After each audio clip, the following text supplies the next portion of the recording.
Hi friends, welcome to cine family two. ప్రముఖ G Telugu ఛానల్లో ప్రసారమవుతున్న super hit serial పడమటి సంధ్యారాగం. పడమటి సంధ్యారాగం సీరియల్ ప్రేక్షకులను బాగా ఆకట్టుకుంటూ ముందుకు దూసుకుపోతుంది.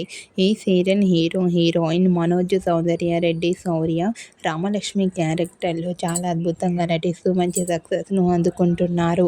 వీరిద్దరి జోడీకి చాలామంది ఫ్యాన్స్ ఉన్నారు. అయితే రీసెంట్గా Padamati Sandhyaragam serial heroine Shaurya, Ramalakshmi and team Vinayaka Chavithi special షూటింగ్లో పాల్గొంటున్న ఫొటోస్ను షేర్ చేశారు. ఆ ఫొటోస్లో శౌర్య, రామలక్ష్మి అండ్ టీమ్ అందరూ షూటింగ్లో పాల్గొంటూ చాలా బిజీగా కనిపించారు. ఆ ఫొటోస్ చూసిన వారంతా eagerly waiting this latest episodes and lovely pair అంటూ కామెంట్స్ పెడుతున్నారు. మీకు కూడా Shaurya, Ramalakshmi Vinayaka Chavithi special shooting latest photos మీకు నచ్చినట్లయితే మీ అభిప్రాయాన్ని మీ కామెంట్ రూపంలో తెలియజేస్తూ లైక్ చేయండి, షేర్ చేయండి. మరిన్ని ఇంట్రెస్టింగ్ అండ్ లేటెస్ట్ అప్డేట్స్ కోసం మా సినీ ఫ్యామిలీ 2 ఛానల్ని సబ్స్క్రైబ్ చేసుకోండి.